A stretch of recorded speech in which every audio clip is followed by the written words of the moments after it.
নমস্কার, সকলকে স্বাগত। আজকে তোমাদের দেখাবো আমার স্কুলে যাওয়ার পথে যদিও রাস্তা পাকা কিন্তু আচরণ কাঁচা। এইটাই হচ্ছে আজকের হেডিং। আর রাস্তার যা দুরবস্থা, সব জল জমে আছে। আর এই জল জমার ওপর দিয়েই ছুটে চলেছে আমার টোটো। আর সবথেকে দুরবস্থা কেন বলো তো, এখন পাটের সিজন তো, পাটের সবসময় পাট কেটে আনছে ট্রাক্টরে করে, সেই ট্রাক্টরের চাকাতে লেগে থাকছে মাটি, সেই মাটি মাঠ থেকে রাস্তায় আসছে দিয়ে একবারে প্রচণ্ড স্লিপার, অল টাইম হচ্ছে রিস্কি, যে কোনো মুহূর্তে কোনো কিছু হয়ে যেতে পারে। এই অবস্থায় এইভাবেই নিত্যযাত্রীরা প্রতিদিন আসা যাওয়া করছে, তার মধ্যে তো আমি একজন আছি। সব কিছুকে উপেক্ষা করেও কিন্তু আমাদের যেতে হচ্ছে। এই জায়গাটা বড্ড খারাপ। এই জায়গাটাকে পার করেই সামনে একটা মসজিদ পড়ে, তো কিছু করার নেই, সামনে মসজিদ পেছনে কাদা, এই নিয়ে গ্রামের জীবন। মানুষ এইভাবেই, সবথেকে বড় কথা গ্রামের মানুষরা যে এত কষ্ট করতে পারে, মুখে কোনো প্রতিকার নেই। হয়তো এই রাস্তা করার জন্য পেয়েছে, কিন্তু এটা কাজে লাগে এইটাই। এটা দেখছো বড় পাইপ, প্রতিটা রাস্তার ধারেই কাটছে, কেটে বড় পাইপ দিচ্ছে। কেন বলো তো? জল সরবরাহ। শহরে যেমন প্রতিটা ঘরে ঘরে জল দেওয়ার ব্যবস্থা আছে, আমাদেরও ঠিক তাই চলছে এখন এই কাজ।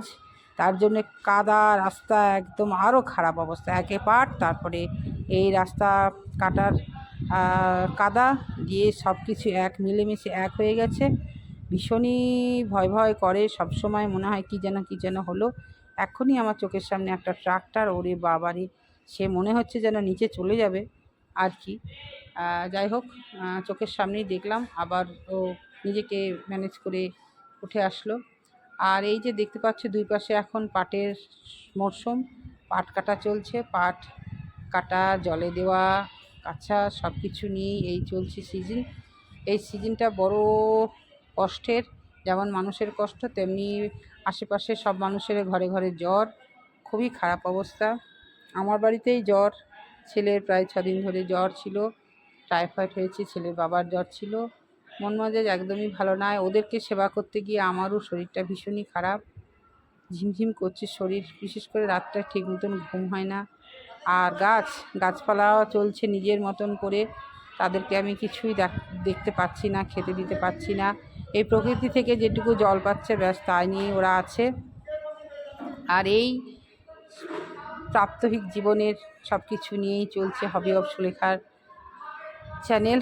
এইভাবেই এগিয়ে যাচ্ছে। তোমরা দেখো যে ভালো জিনিসও দেখতে হবে, খারাপ জিনিসও দেখতে হবে, যে কীভাবে কত কষ্ট করে গ্রামের মানুষরা। ভীষণই কষ্ট, ভীষণই কষ্ট। এই কাদা নিয়ে সেই ছোটো থেকেই আমি কাদা নিয়েই চলছি। তবে একটা কথা, আমার বাড়িতে একদম কাদা কিচ্ছু নেই, একদম শুকনো বাঁধানো বাড়ি, কোনো সমস্যা নেই। বাড়িঘর খুবই ভালো, কিন্তু রাস্তাঘাট হচ্ছে কাদা। আর বাইরে থেকে ভিতরে ঢুকলে তো কাদা পা, সেটা ধুয়ে আমাদের ঘরের মধ্যে ঢুকতে হয়। আর আছে তো বাগানের অবস্থা খুবই খারাপ।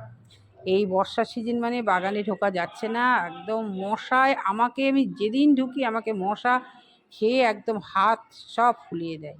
ভীষণই খারাপ লাগে। দেখতেই পাচ্ছ যে রাস্তার পাশে পাইপ দেওয়া হয়েছে বলে একদম কাদায় ভর্তি, সেই কাদাটা পাকা রাস্তায় উঠে এসেছে। আমি যতটা পারলাম দর্শক বন্ধু তোমাদের দেখালাম। এবার খানিকটা জল দেখাবো, যে জলটা হচ্ছে আমাদের এই যে আমি যে রাস্তা দিয়ে যাই সেই রাস্তার পাশে যে নয়নজলিটা আছে, সেই নয়নজলিতে এত জল হয়েছে, একদম মনে হচ্ছে যেন বন্যা হয়ে যাবে। আর তার পাশে রয়েছে কাঁচা পাট, সবুজ পাট, তার পাশে রয়েছে পাটকাঠি, মানে এক জাগ কমপ্লিট হচ্ছে আর এক জাগ দেওয়া হচ্ছে। এইভাবেই চলছে, যার যেরকম পালা হচ্ছে চলছে এইভাবেই। এই সময়টা ঠিক সেই ছোটোবেলার কথা মনে পড়ে যাচ্ছে। পুজো পুজো গন্ধ চারিদিকে, পাটের গন্ধ।